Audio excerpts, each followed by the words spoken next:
আসসালামু আলাইকুম। সম্মানিত দেশবাসী, আমি জানি না কার কোন উপজেলায় রাস্তাঘাটের কি অবস্থা। আমি বিগত প্রায় ৬-৭ মাস যাবৎ মুন্সিগঞ্জ জেলার গজারিয়া উপজেলায় ছিলাম। সেখানে গ্রামের রাস্তাগুলো, যেগুলো দিয়ে মানে স্বাভাবিকভাবে ট্রাক, পণ্যবাহী গাড়িগুলো যাতায়াত করে, সেই রাস্তাগুলোর এতটাই বেহাল দশা দেখেছিলাম যে ১ কিলোমিটার রাস্তা অতিক্রম করার জন্য একটা ট্রাকের সময় লাগে মিনিমাম ১৫ থেকে ২০ মিনিট।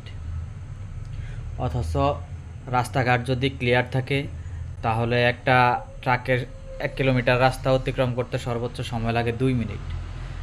সেখানে আপনার এই রাস্তাঘাটের বেহাল দশার কারণে ১ কিলোমিটার রাস্তা অতিক্রম করতে ১৫ থেকে ২০ মিনিট সময় লাগে একটি পণ্যবাহী ট্রাকের।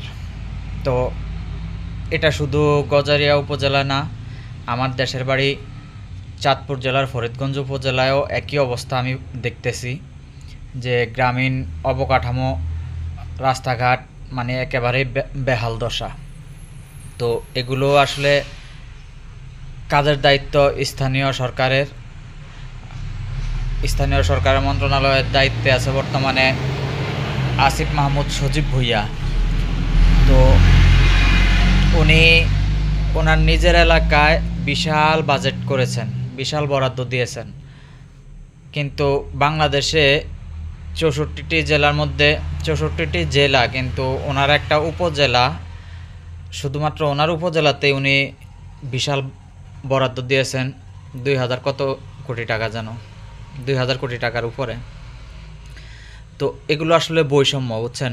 এই বৈষম্যের বিরুদ্ধে কিন্তু আমরা জুলাই অভ্যুত্থানে আন্দোলন করেছিলাম। বিগত স্বৈরাচার সরকার যেভাবে মানুষের উপর বৈষম্য তৈরি করেছিল, সেই বৈষম্য থেকে বের হয়ে আসার জন্য আমরা জুলাই আন্দোলন করেছিলাম, কিন্তু আমরা সেই বৈষম্য থেকে বের হয়ে আসতে পারলাম না।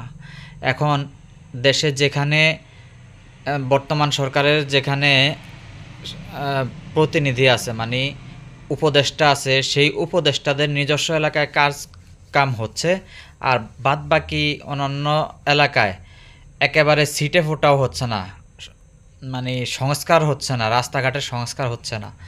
এইভাবে একটা দেশ চলতে পারে না, এটা কোনো সভ্যতা হতে পারে না। আপনারা বৈষম্য দূর করার নামে আর বৈষম্য বাড়িয়ে তুলেছেন।